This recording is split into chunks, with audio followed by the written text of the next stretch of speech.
Business, politics പോലുള്ള വിഷയങ്ങളിൽ നേരായ മാർഗത്തിൽ കഴിവ് തെളിയിച്ചവരെ എന്നും ലോകം ആദരിക്കുകയും അവരെ ഒരു പവർഫുൾ പേഴ്സണാലിറ്റിയായി കാണുകയും ചെയ്യും. ഇന്ന് ഇങ്ങനെയുള്ളവരെ സിഗ്മ എന്നൊക്കെയാണ് കുട്ടികൾ വിശേഷിപ്പിക്കുന്നത്.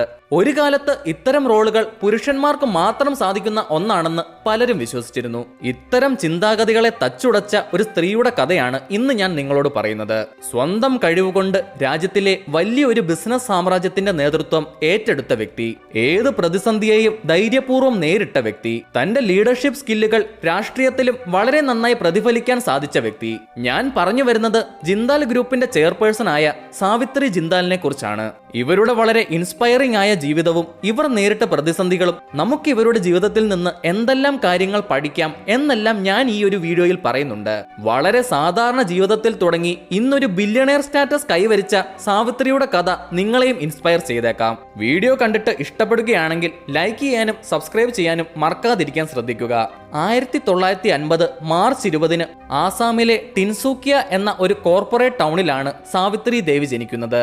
ആ കാലത്ത് ഇവരുടെ കമ്മ്യൂണിറ്റിയിൽ പെൺകുട്ടികൾക്ക് വിദ്യാഭ്യാസം എന്ന കൺസെപ്റ്റിന് അത്ര വലിയ പ്രാധാന്യമൊന്നും ഉണ്ടായിരുന്നില്ല. അതുകൊണ്ട് പ്രാഥമിക വിദ്യാഭ്യാസം മാത്രമേ സാവിത്രിക്ക് ലഭിച്ചിരുന്നുള്ളൂ.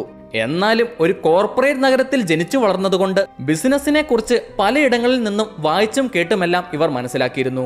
ഇവരുടെ ജീവിതത്തിലെ ഏറ്റവും വലിയ വഴിത്തിരിവ് സംഭവിക്കുന്നത് ജിന്ദാൽ ഗ്രൂപ്പിന്റെ സ്ഥാപകനായ OP ജിന്ദാൽ ഇവരെ വിവാഹം ചെയ്യുമ്പോഴാണ്. അങ്ങനെയാണ് സാവിത്രി ദേവി സാവിത്രി ജിന്ദാലായി മാറുന്നത്. ഇനിയുള്ള കഥ മനസ്സിലാക്കണമെങ്കിൽ നിങ്ങൾ OP ജിന്ദാൽ ആരാണെന്ന് മനസ്സിലാക്കണം. 1930 ഹരിയാനയിലാണ് ഓം പ്രകാശ് ജിന്ദാൽ ജനിക്കുന്നത്. ചെറുപ്പം മുതലേ ഒരു എഞ്ചിനീയർ ആകണമെന്നതായിരുന്നു OPയുടെ ആഗ്രഹം. വെറും 22 വയസ്സുള്ളപ്പോഴാണ് OP ആദ്യമായി ബിസിനസ്സിലേക്ക് കാലെടുത്ത് വെക്കുന്നത്. ഒരു ബക്കറ്റ് മാനുഫാക്ചറിംഗ് യൂണിറ്റ് സ്ഥാപിച്ചാണ് ഇദ്ദേഹത്തിന്റെ തുടക്കം. അതിനുശേഷം 1964 ജിന്ദാൽ ഇന്ത്യ പ്രൈവറ്റ് ലിമിറ്റഡ് എന്നൊരു പൈപ്പ് നിർമ്മാണ കമ്പനിയും ഇദ്ദേഹം സ്ഥാപിച്ചു. അതിനു പിറകെ Jindal power, Jindal steel, JSW steel, JSW cement, അങ്ങനെ ഒരുപാട് ബിസിനസ്സുകളിലേക്ക് ജിന്ദാൽ ഗ്രൂപ്പ് ഡൈവേഴ്സിഫൈ ചെയ്തു. അങ്ങനെ ഇന്ത്യയിലെ തന്നെ ഏറ്റവും വലിയ ഒരു ബിസിനസ് മാഗ്നേറ്റായി ഓം പ്രകാശ് ജിന്ദാൽ വളർന്നു. പണം മാത്രം പോരാ, സ്വന്തം നാടിന് മുകളിൽ പവറും തന്റെ കൈകളിൽ വരണമെന്ന് OP ആഗ്രഹിച്ചു.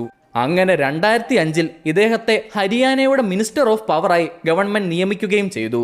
OPയുടെ കരിയർ വളരുന്നതിനോടൊപ്പം തന്നെ ഇദ്ദേഹത്തിന്റെ ഭാര്യ എന്ന നിലയിൽ സാവിത്രിയും പ്രശസ്തമായി. എന്നാൽ ജീവിതത്തിൽ ഇവർക്ക് മറ്റൊരു പ്രതിസന്ധി നേരിടേണ്ടി വന്നു.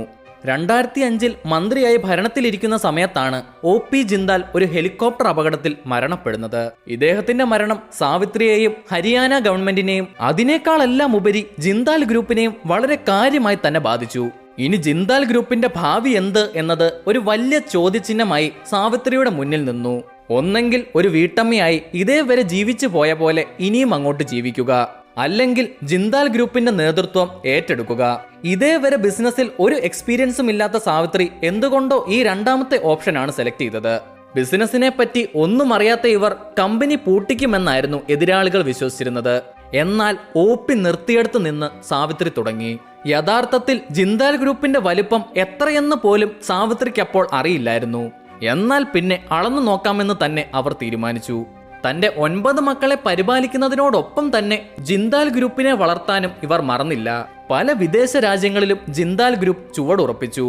ഇവരുടെ 4 ആൺമക്കൾക്കും കമ്പനിയുടെ തുല്യ ഉടമസ്ഥത വീതിച്ചു നൽകുകയും ചെയ്തിരുന്നു. എന്നാലും ചെയർപേഴ്സൺ പദവി സാവിത്രി ആർക്കും നൽകിയില്ല.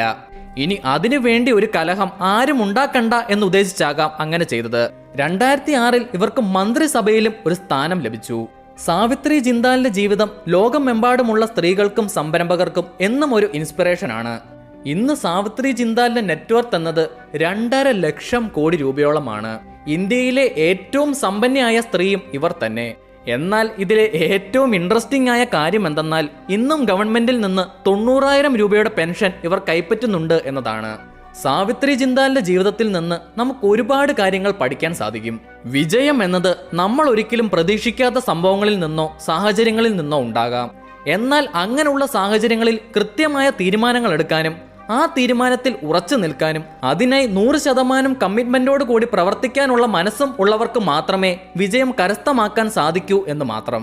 ഒരുപക്ഷെ സാവിത്രി ഒരു വീട്ടമ്മയായി തന്നെ തുടരാമെന്ന് തീരുമാനിച്ചിരുന്നു എങ്കിൽ തിൻസുക്കിയ നഗരത്തിൽ ജനിച്ച ഈ സ്ത്രീയെ ലോകം തിരിച്ചറിയുകയോ ഇന്ന് കാണുന്ന ജിന്ദാൽ ഗ്രൂപ്പ് ഉണ്ടാകുമോ എന്ന് പോലും സംശയമാണ്. ഇത്രയൊക്കെയാണ് സാവിത്രി ജിന്ദാൽ എന്ന ഇന്ത്യയിലെ ഏറ്റവും സമ്പന്നയായ സ്ത്രീയെക്കുറിച്ച് എനിക്ക് നിങ്ങളോട് പറയാനുള്ളത്. വീഡിയോ ഇഷ്ടപ്പെട്ടാൽ ലൈക്ക് ചെയ്യാനും അഭിപ്രായങ്ങൾ എന്ത് തന്നെയാണെങ്കിലും അത് കമന്റും ചെയ്യുക.